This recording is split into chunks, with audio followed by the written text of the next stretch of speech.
வச்சுக்கிட்டு வெளியூர்லலாம் வந்து பிளாட்ஃபார்ம்ல படுத்து சோறு தண்ணி இல்லாம நிறைய கஷ்டப்பட்டு பசங்க திறமையோட இருக்காங்க. அவங்களுக்குலாம் வந்து இந்த சினிமா வந்து ஆதரிச்சு ஒரு வாய்ப்பு கொடுக்கல. டைரக்டர்ஸும் சரி, ஒரு ப்ரொடியூசரும் சரி, யாரும் ஒரு அங்கீகாரம் கொடுக்க மாட்டேங்கிறாங்க. ஸோ அதை பத்தி நீங்க என்ன நினைக்கிறீங்க? மோஸ்ட்லி இந்த சோசியல் மீடியால பிரபலமா இருக்கவங்களுக்கு தான் வாய்ப்பு கொடுக்குறாங்க. அதை பத்தி என்ன நினைக்கிறீங்க? ஒன்னே ஒன்று சொல்லிட்டுமா, நல்லா மழை பெஞ்சிச்சு. அந்த சோப்பான்ற பையன் வித்தான், சோப்பா வித்த பையன். சரிங்களா, கடைசியில் என்ன ஆயிடுச்சு, சோப்பா வாங்க இந்த ரேட்டுக்கு தரேன் அந்த ரேட்டுக்கு தரேன்னு சொல்லிட்டு அவன் வந்து அவன் வாயாலேயே வந்து தவளை தன் வாயாலே கெடுத்துட்டான் அந்த பையன். ஏதாவது ஒரு வழியில் ஒரு டேலண்ட் இருக்கணும். இப்போ அந்த சோபா அந்த பையன் நான் பார்த்துருக்கேன், யூடியூப்பில் பார்த்துருக்குறேன். அந்த முத்துங்கிறவர் அதையும் நான் பார்த்துருக்குறேன். யூடியூப்பில் வந்து கொஞ்சம் ஃபேமஸ் ஆகுறாங்க. இப்போ சினிமாவை நம்பி வராங்க, குடம்பகத்தில் இருக்கிறாங்க, வைக்கிறாங்க. நான் தப்பாக சொல்ல. இப்படி வந்தவங்க தான் சூப்பர் ஸ்டாரும், பாரதிராஜா சாரும், அஜித்து கூட சொல்லலாம், வடிவேலு, பாக்யராஜ் சார், நிறைய பேரை சொல்லலாம் உதாரணத்துக்கு. அப்போ அவங்கக்கிட்டலாம் ஒரு குட்டி குட்டி திறமைகள் இருந்தனால தான் இன்றைக்கி டாப்பில் போய் உட்காந்துருக்குறாங்க. நம்பி வரவங்க நீங்கள் 2 காலையும் எடுத்து சினிமாவில் நீங்கள் வச்சிங்கன்னா சினிமா உங்களை கை கொடுக்கும், கை விடாது. ஆனால் உங்களுக்கு திறமை கொஞ்சம் வேணும். இன்றைக்கி சினிமாவை நம்பி வரவங்க எல்லாருமே இன்றைக்கி டாப்பில் போயிட்டாங்க, நல்ல விதத்தில் சம்பாதிச்சிட்டாங்க அப்படின்னா வேறு தொழிலுக்கே போக மாட்டாங்களே. கண்டிப்பாக ஆட்டோ ஓட்ட மாட்டான், கால் டாக்ஸி ஓட்ட மாட்டாங்க, ஹோட்டலில் வேலை பார்க்க மாட்டாங்க. என்ன சொல்கிறீங்க? அப்போ சினிமா, அப்போ இதில் திறமை இருக்கணும், ஒரு யோகம் இருக்கணும். ஒரு ஜவுளி கடை நீங்கள் வைக்கிறீங்க, அதுலேயும் யோகம் இருக்கணும். என்ன சொல்கிறீங்க? கண்டிப்பாக. ஒரு தங்க கடை வைக்கிறோம், அதுலேயும் யோகம் இருக்கணும். இல்லைன்னா எல்லாம் தங்க கடை வச்சுருவானு, எல்லாம் சீரியல் நடிக்க போயிடுவாங்களே. திறமைங்கிறது ரொம்ப முக்கியமானது. இப்போ நீங்கள் கேட்ட கேள்வி, திறமை இருந்தால் மட்டும்தான் சினிமாவில் இல்லை தம்பி, எல்லா இதுலேயுமே திறமை இருந்தால் தான் வாய்ப்பு. இதான் என்னுடைய ஒரு அட்வைஸ். Okay sir. பிரங்கநாதன் படத்துல நடிக்கிறான் பையன். பாத்தீங்கன்னா இங்கே நிறைய நீங்களே சினிமாவில் நடிக்கிறீங்க, எல்லாருக்கும் ஒரு திறமை இருக்கு. ஆனா வந்து சினிமா துறையில ஒரு வாய்ப்பு கொடுக்க மாட்டேங்க. நான் என்ன பொறுத்தவரை நான் ஒன்னே சொல்லட்டுமா, புரியுதா? அந்த பையனுக்கு வியூவர்ஸ் அதிகமா போயிடுச்சு. சரி, இந்த பையனை வந்து ஆஹா, இந்த பையனை நம்ம வந்து படத்துக்கு போட்டா கரெக்டா இருக்கும், மக்கள் வந்து ஐயோ இந்த பையனை நடிச்சுக்கிறானா எப்படி இருக்கும், ஆடியன்ஸ் எல்லாம் பார்க்க வருவாங்கன்ற இதுதான் எல்லாமே, புரியுதுங்களா? வேற எதுவுமே கிடையாது. திறமை இருக்கிறவங்க நிறைய பேர் இருக்காங்க. ஆனா வந்து இன்ஸ்டா யூடியூப்ல பிரபலமா இருக்கவங்களை கூப்பிட்டு கொடுக்குறவங்க ஏன் ஒரு திறமையான ஆளை பார்த்து கொடுக்க மாட்டேங்குது? இதுதான் தம்பி நான் இவ்வளோ நேரம் சொன்னேன். யூடியூப்ல வந்து ஒரு பிரபலமாக ஆனனால சினிமாவுக்கு நீங்கள் வாங்க, விஜய் டிவி சேனலுக்கு நீங்கள் வாங்க, அழைப்பு வருதுன்னு இல்லை, இவங்க வாய்ப்பு தேடி போகிறாங்க. அப்போ கொஞ்சம் யூடியூப்ல கொஞ்சம் ஃபேமஸாக இருக்கனால வாய்ப்பு டக்குன்னு கிடைக்கிது. இப்போ அதே மாதிரி இவங்களுக்கு ஏதாவது ஒரு திறமை இருந்தது அப்படின்னா கண்டிப்பாக வாய்ப்பு அவங்கள தேடி வரும். படிக்க வேண்டிய வயசுல வந்து படிக்க சொல்லணும்.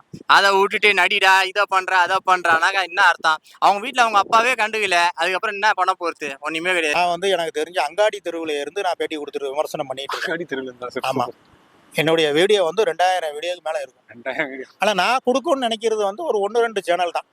நான் பார்த்துருப்பேங்க, ரெகுலராக நல்லா அழகாக பண்ணுவாங்க. அப்போ அது மட்டும் கொடுத்துட்டு நான் போகலான்னு பிளான் பண்ணுறேன். அப்போ என்னைய தேடி ஏதாவது ஒன்று கொடுங்க. ஒரு சின்ன உதாரணம் சொல்கிறேன்.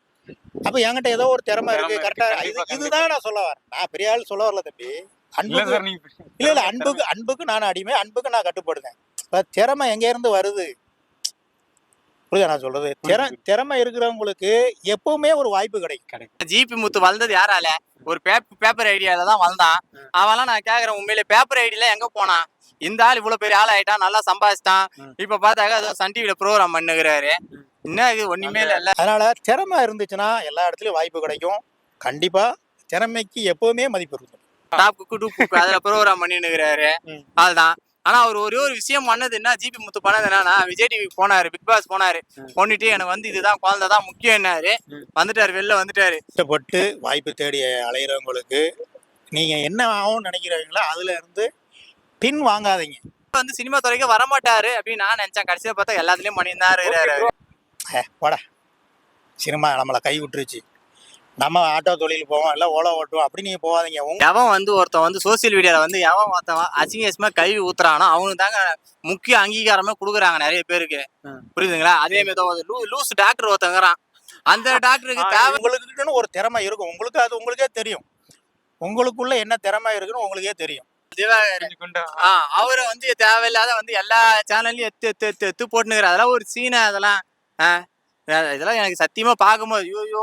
அப்போ சினிமாவை நீங்க வந்து நேசிச்சு ஒரு நடிக்கணும்னு வரீங்களோ, இல்லை ஒரு டைரக்ஷன் பண்ணணும்னு வரீங்களோ, கண்டிப்பா 100% அவுட்புட் போட்டுருங்க. போட்டுது அவர் அடுத்த சிவாஜி கணேசன் நான் தான் அதுதான் சொல்றேன். உண்மையிலே அது அவரு ஏங்க அவர் என்ன மாதிரி நடிகை சிவாஜி கணேசன் எல்லாம் நடிக்க முடியுமாங்க உண்மையிலே அவனை தாங்க தேர்னுக்கிறவன் அந்த ஷூவாலே அடிப்பாங்க பிஞ்ச ஷூவாலே அடிப்பான் அவனெல்லாம் உண்மையிலே நேர்ல பார்த்தனாக்கா அவன்லாம் ஒரு ஆளுன்னு சொல்லிட்டு எப்படி தாங்க எனக்கு ஒண்ணுமே புரியல எங்க பாரு நோன்னு செல்ல ஏத்தோனே அவன் தான் வரான் பாதியிலே போயிடாதீங்க.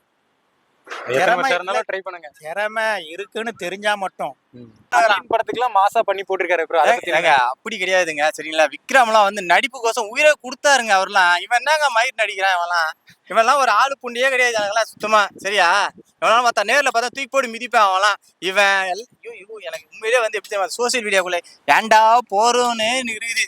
திறமையே இல்லாம நானும் அஜித் மாதிரி ஆகணும் நானும் விஜய் மாதிரி ஆகணும்லாம் வராதீங்க.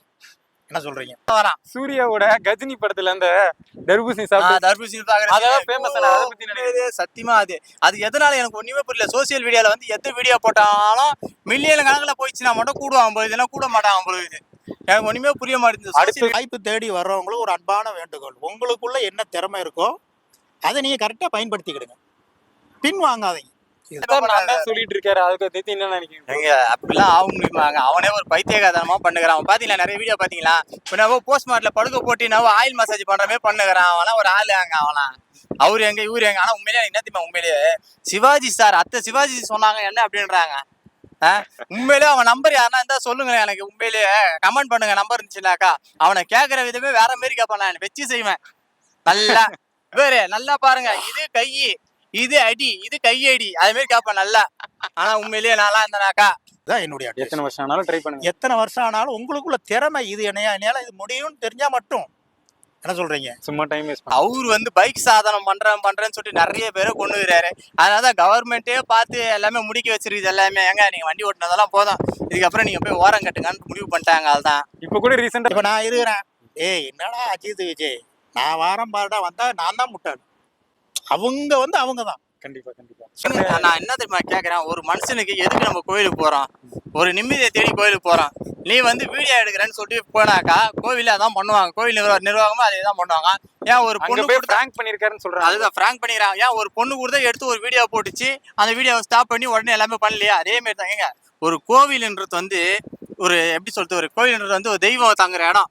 அந்த இடத்துல போயிட்டு நீ வீடியோ எடுத்து எல்லாமே பண்ணிட்டு இருந்தா யாரு கொடுத்தா இது பண்ணுவாங்க? எல்லாரும் தான் கேள்வி கேட்பாங்க. அவர் தெரியாதமா பண்றாரு. அவர் ஒன்னும் பண்ணிட்டு மாட்டிக்கிறாரு. என்ன பண்றது? அவர் தலையெழுத்து அவர் மாட்டிக்கிட்டே தான் இருக்கிறாரு.